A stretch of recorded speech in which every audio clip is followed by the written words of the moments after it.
titled The Art of Self-Advocacy. So we're going to look at some practices that allow us to put into place self-advocacy. And the notion of not backing down is kind of a like the backup tune to keep in mind with the notion of self-advocacy. And the other element that I want to introduce with the notion of self-advocacy is that to understand the self as a social self as well.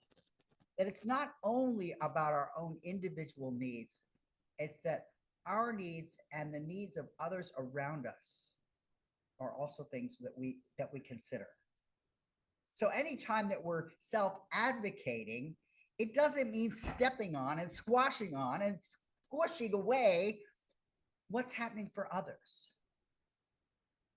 I can't think of many people that think if I take advantage of others to get what I want, a lot of people don't really think of that as a positive thing.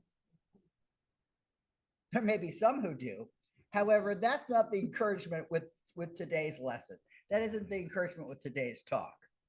So the Science of Mind teachings propose that with the power of self-advocacy and recognizing confidence and assertiveness, there are some practical tools that empower us to express this in every aspect of our life. Science of Mind proposes and asks the question, what if self-confidence and self-advocacy go beyond our own personal rights to the rights of others and the well-being of others? What if we think about self-advocacy as not only the space for ourselves, but in making that space for ourselves, we make a space for others? People may be familiar with that speech from Marianne Williamson, who wrote it for Nelson Mandela's inauguration. The notion that so many of us have been taught to keep ourselves small, and that we think by making ourselves small, we're giving room for others. And in that speech, the idea is that by taking up the full space with that action of self-advocacy, we give others permission to be their fuller selves. And I don't think we often stay aware of how self-advocacy can reach and touch and move others. A couple of people that I'm going to mention who highlighted those ideas are a civil rights advocate. I have to find it here.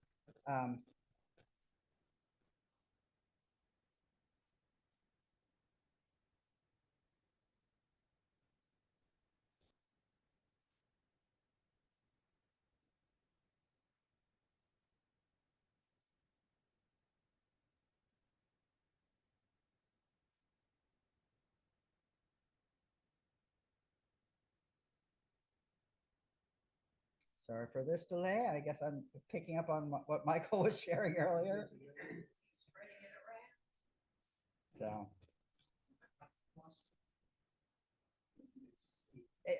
I don't have the name because I can't find it right now, but it's the notion that one person's inability and block to vote is a block to vote for everybody. Martin Luther King conveyed the same idea, that an injustice to one person is an injustice to every person. We've heard the expression that when in Germany, when they started putting the neighbor into the concentration camps, that they didn't worry because it was this neighbor. And as more and more neighbors got taken away, people continued to ignore it until they came to take that person away. And when we fail to recognize that those actions against others are really actions against ourselves. We're living in a time where we're seeing actions being taken away, where literally a person who's been identified with some of the key, most important responsibilities and duties in our country answers an interview question with, I don't know if I have to follow the Constitution. I don't know if I have to follow the Constitution. Well, I do know that I'm supposed to follow the Constitution.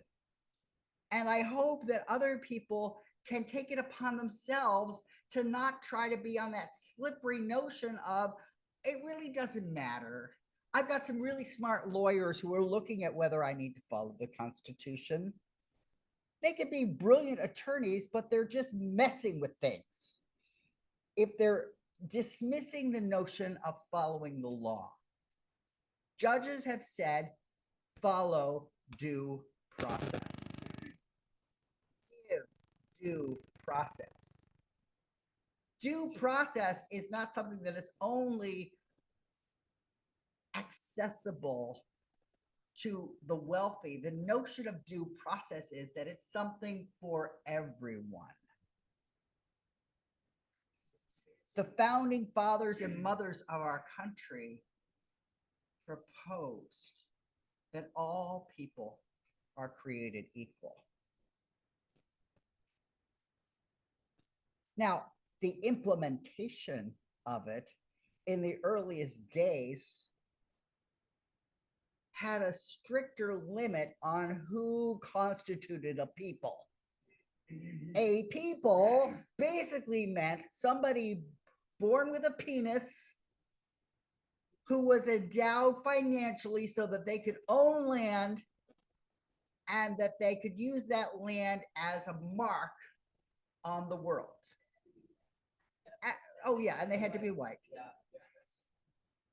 And yet, because the population included so many Black people, there was something that called the 3/5 compromise. So you get to count the number of all of those people of color, even though they wouldn't have any access to vote, but their numbers would count in the determination of how many votes were created. I give all of this background because the notion of self-advocacy can be very hard to navigate in these times. Literally, Michael presented a reel where a father was speaking about his son, talking about what it meant to be president. And he said, well, it's really great because you get to tell people what to do. And the other thing is, it's great because you get to stay out of jail when you do bad things. And the father explained his son is 5 years old. So at the age of 5, that's what this child interpreted.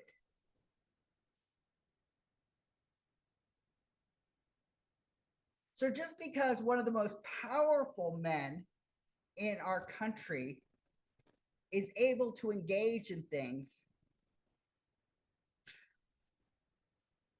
my invitation is, don't see that as what to do. Don't continue to follow the historical mistakes that has gone on for so long. How long did it take for us to acknowledge that people of different colors had rights? And even when those rights were conveyed, ostensibly, the Civil War was notionally about advancing rights. We were really quick at putting in Jim Crow laws so that a person of African descent had to be able to count the number of jelly beans that were in a jar, a random number, and imagine what it was and use that as the means through which they could come to vote. And you shake your head at that. And time continued to go on. And women were similarly thought of as unable to say anything. Women were not allowed to own anything. women were construed as property.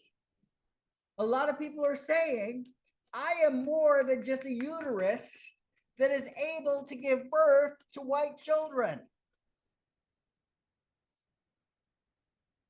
I go into this around the notion of self-advocacy because this teaching, the science of mind teaching, the Centers for Spiritual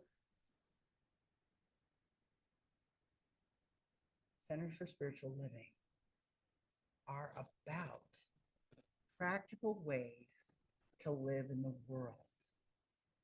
And sometimes the practical ways to live in the world are to stand up in the face of injustices, to stand up in the face of wrongdoing, to stand up when we see and hear and watch injustices happen. Again, another news story that happened this week. A woman and her two daughters moved to, I believe it was Arkansas, or Oklahoma. They moved to Oklahoma, and just in the middle of the night, 6 a.m. before the sun was risen, people barged into their home, broke down their door, and pulled them out, took all of their electronics, took all of their cash, kept them standing out in the rain, believing that they were not citizens. And they were left a card in the midst of all of this traumatic experience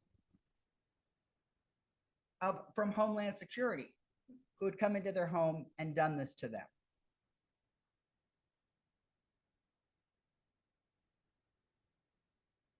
We're living in the midst of time where it's very, very easy to take sides and say, well, we're doing this because that's what the American people voted for. They voted that we want the right people who are in our country.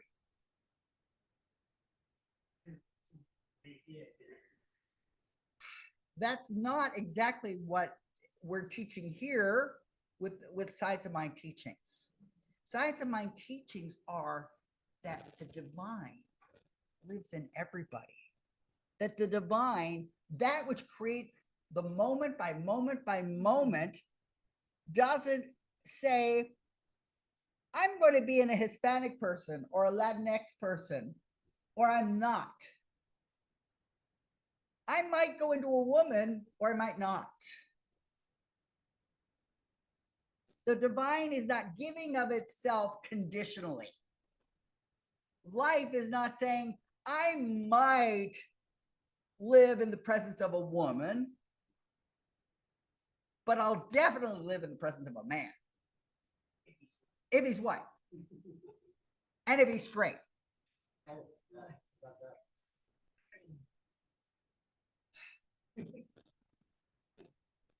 Science of Mind teaches that there is one life. And that life is that which gives rise to everything that exists. And that we can connect with that one life. That one life is within us. That one life is available to us. It will speak in, as, and through us.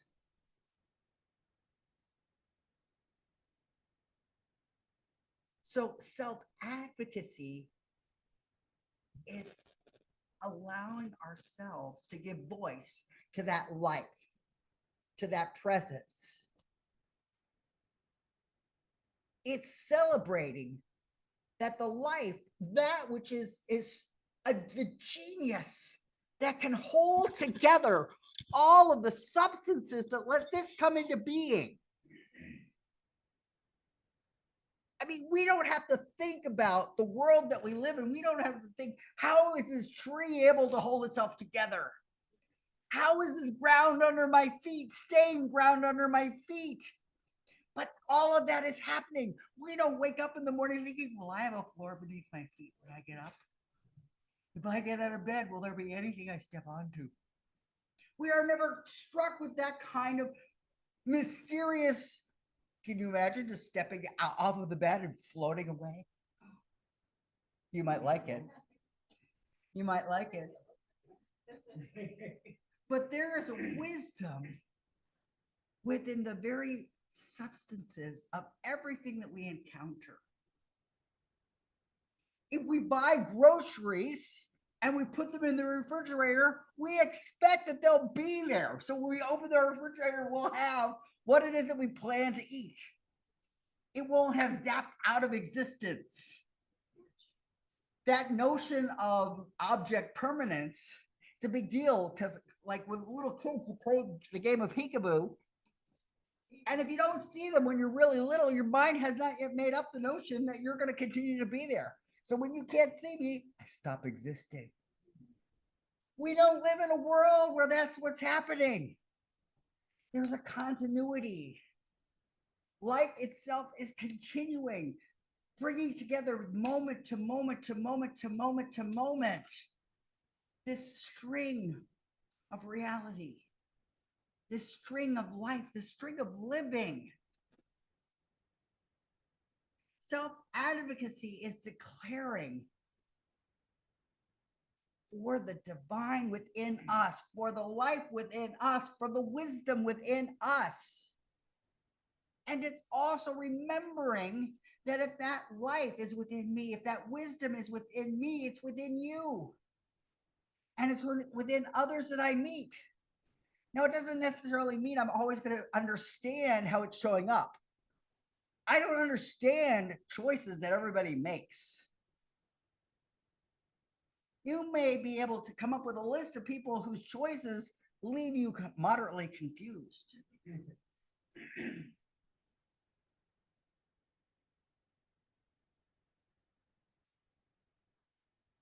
But the trick is, how do I look for the magnificence of the divine, the magnificence of life within me? How do I make that my guiding action? How do I make that the way that I move through my life and move through my day? That's what I mean when I'm talking about self-advocacy and self-confidence. It isn't some ego-oriented notion that I'm really good and nobody else is. I'm the only one as smart as me. Because you can imagine if I was like that, I wouldn't be a very pleasant person to be around.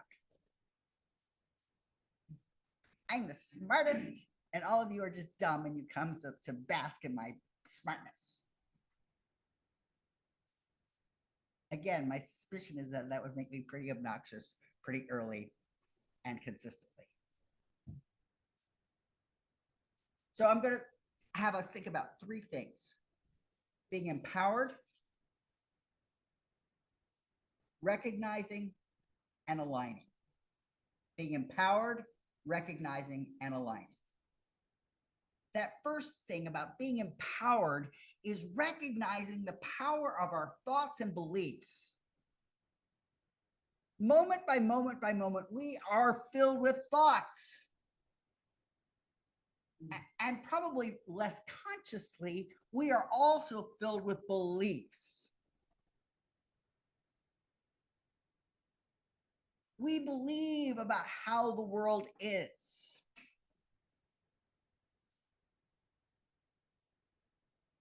So one of my beliefs is that I can make an impression on the world.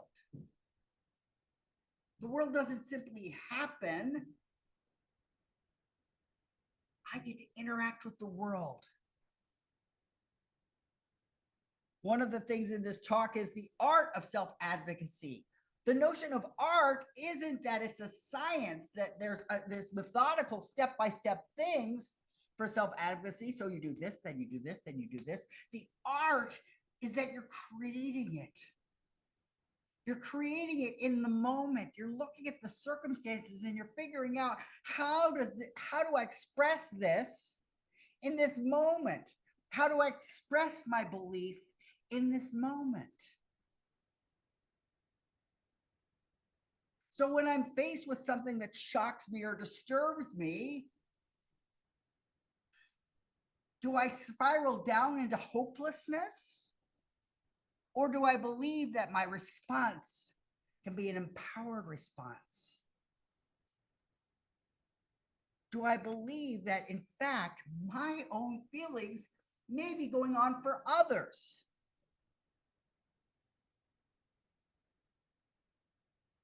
Now, it may not be going on for all others, but it may be going on for enough others that we can figure something out.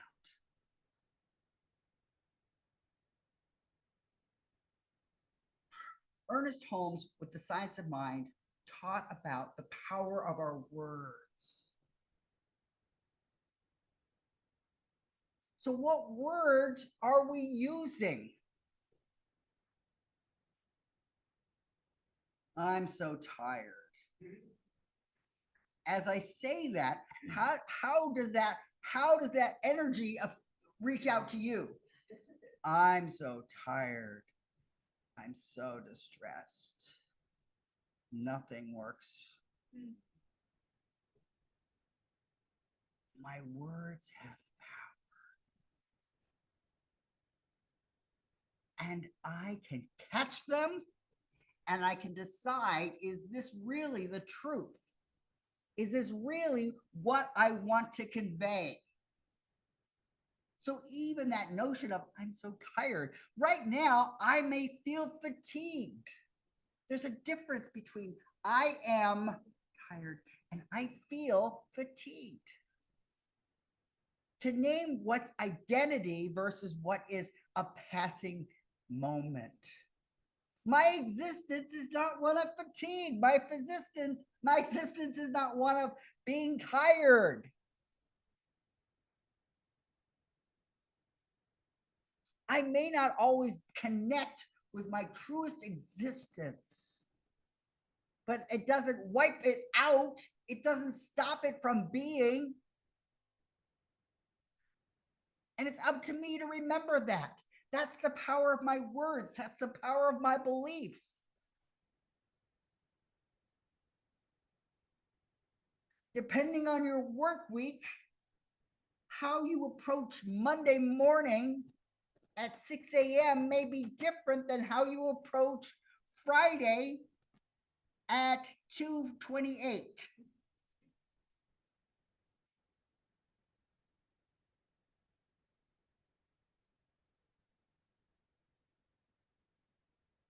The power of our words and our beliefs let us move through the world differently. So how are we empowering ourselves? What words are we using? What beliefs are we holding on to? Take the time to examine that. The second thing is this notion of recognizing. And what I want us to do is recognize our inner magnificence. Honor our inner magnificence. Like that speech from Marianne Williamson, stop reveling in the notion of being small. Stop reveling in our insignificance.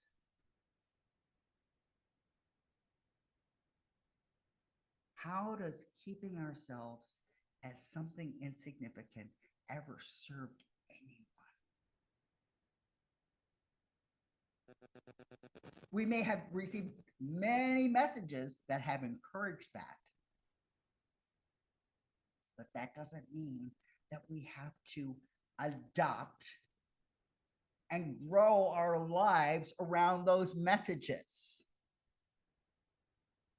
Stepping back to the notion of the power of our words,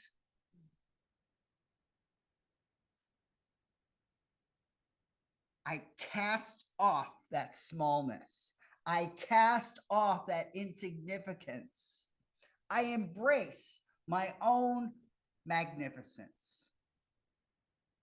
When I see the glory of the sunrise, what if I recognize that my ability to see that magnificence is a mirror of what exists within me. When I am struck with awe by beauty and wonder and things that are just magnificent in the world, what if I let that be a moment to pause and stop and think, if I can see that magnificence, then that magnificence is, it's tuning to, it's aligning to, it's singing to what's within myself. So when we see heroic actions, and our first notion, maybe I could never do that. Again, the reshaping is, maybe I didn't do it now, but I am inspired by that. What heroic action might I take? Would I stop to help somebody else? Would I stop in the midst of my busy day to add something outside of what I expected?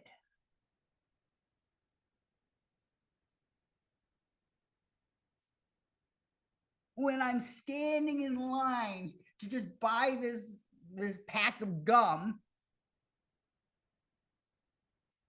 and if there happens to be a cashier in the line, will I treat the cashier like a person who's a magnificent expression that I can see and thank them for their service, thank them for being there, thank them for, out of all the things that they could be doing, that they're helping me? Or when I'm feeling small in the midst, I'm just doing this other thing, I'm just doing the same old thing. Do we buy into that drug of dismissing our magnificence? Or do we turn the page and recognize and honor the divine within ourselves, the magnificence within ourselves?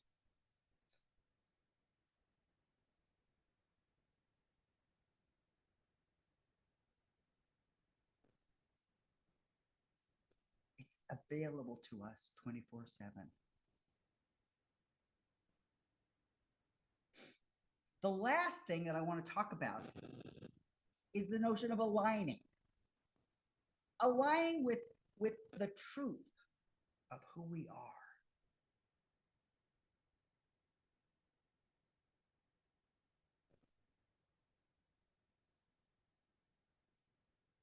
How many people are familiar with the adage, be true to yourself?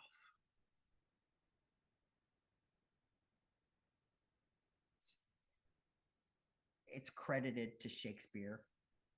Polonius tells his son, be true to yourself.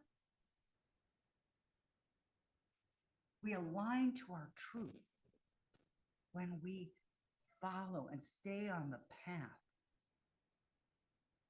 of what seems right. When we stay on the path of expressing ourselves, expressing our truest being. How many times have people found themselves in relationships where we're not entirely our true selves? Where we may spend a little bit of time trying to mold ourselves to what we think the other person wants us to be. And in that molding and sculpting and reconfiguring,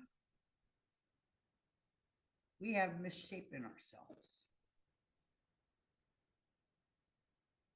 And then that other person says something and we snap. Because we are so sore with being what we aren't. We are so sick and tired of being sick and tired. Self-advocacy is the art that allows us to put into practice the idea of honoring ourselves, being true to ourselves. several weeks ago, I read something that Michael passed on to me about the notion that if you're queer and you're raised in a certain way, it can take some time to figure out that the way you've been raised isn't how you really feel about the world. The world gave a very convincing story that because I was born this way, it meant that I should be attracted in this way.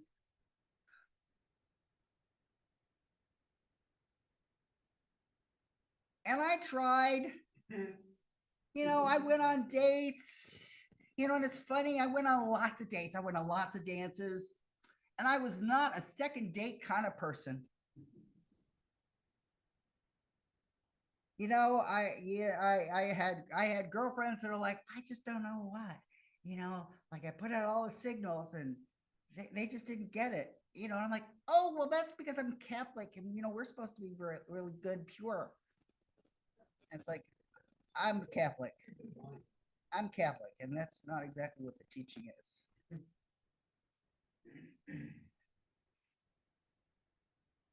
So as a queer kid, there were certain things that were expected of me. I mean, I looked at what the sitcoms had, and there was a man and a woman. A kid growing up in the 70s, there were no men and men hanging together. There were no people who were thems. When I was in the 70s, was emphatically he and emphatically she, and nothing in between. And yet I felt so out of alignment and out of touch with what I saw. I remember the day of my wedding to a woman. I had my sister-in-law say, you look really distressed. And your wedding day, you should look really happy. I should have.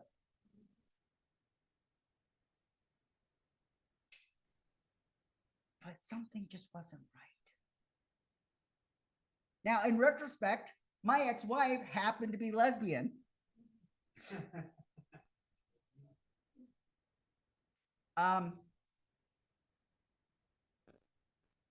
And it took me getting her together with her ex-girlfriend before I had a kind of the basic clue about my own identity as a queer person. And this is after I was in graduate school to be doing family therapy and family work. 3 years of a postgraduate family therapy program. I had one session out of 3 years. So 60 some sessions about working with families. One session was about working with queer people. 1 out of 60. And it was during that session that something like sparked. I'm like, wow.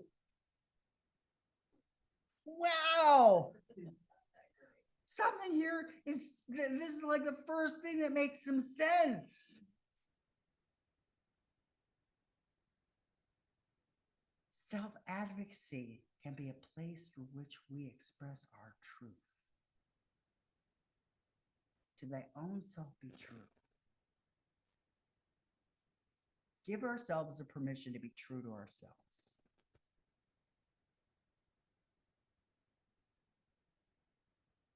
So in summary, I just want us to remember that our thoughts have power. Our beliefs have power. Our words have power. So obviously the weekly homework for this is to be aware of our thoughts, beliefs, and words. What do we find ourselves saying? We can catch them. Even as they've gone out of our mouth. I'm tired. Wait.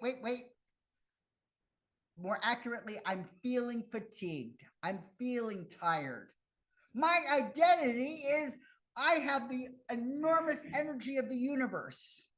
And it may not be flowing entirely through me at this moment, but I am available for this infinite energy. So catch ourselves with our words.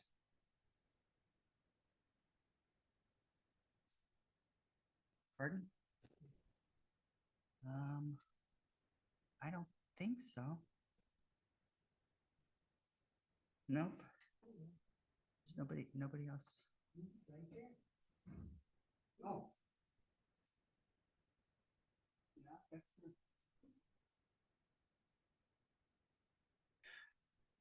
We need to be able to know ourselves, the power of recognizing who we are. We can't be ourselves if we don't recognize who we are. There's a moment in the movie The Matrix where this kind of hapless character, Neo, I mean, he's supposed to be the hero, but he's not the hero from the very onset of the movie. He gets taken into the office and he's kind of helpless. And then he's taken by the mysterious underground group that are like, it's very important that I meet you, Neo. You've been the mission of my life to find you. Me? Huh? Neo doesn't start out in the movie like, oh, it's Neo. He comes into the Oracle who's going to tell him who he is. And over her kitchen doorway, she's got the sign, know yourself.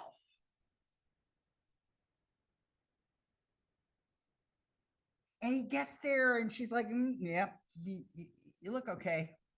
You're just not all here. I don't know what it is. Maybe next life. Maybe next life. Take a cookie. It'll make you feel better.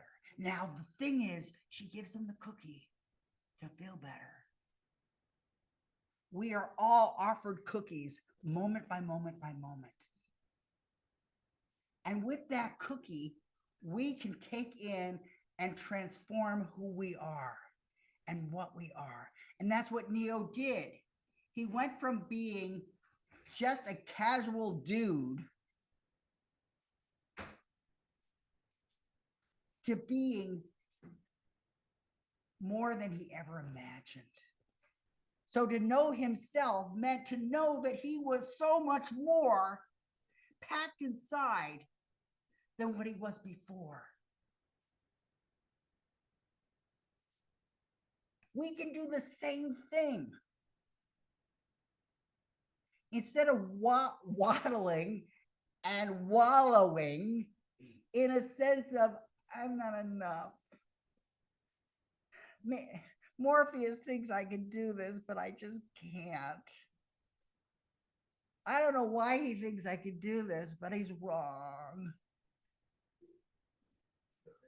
We can sit in that whiny, wallowing, waddling kind of place, but we don't have to. Take the cookie. The Oracle offered a cookie. Take a cookie. You'll feel better. She had imbued in that cookie the knowledge that this was the one. Each one of us are the one. What is the cookie that we bite that says, yes, I am the one? The Catholic faith has a tradition of communion where you receive the body of Christ, where you receive the body of God.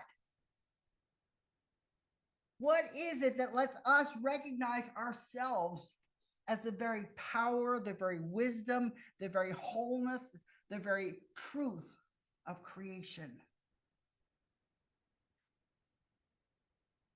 We can stand by and say, that's not me. Or we can know ourselves as that. And then finally, just speaking up. Martin Luther King said that an injustice to one is an injustice to everyone. Don't minimize any injustice. even the injustices that we encounter for ourselves. So if someone treats us badly, that doesn't mean that we have to treat them badly in return, but we can speak up. Hey, I don't really like it when you talk to me that way. You may not know it, but as a customer coming here, when I hear you speaking to me like that, it really feels like a put down. We're not saying to him, you're a rude scallywag and you're hateful. We're not doing that. And I wouldn't encourage that. But speaking our self-advocacy is, what is it that we deserve? Name what we deserve. Seek it. Ask for it. Give ourselves permission to declare it.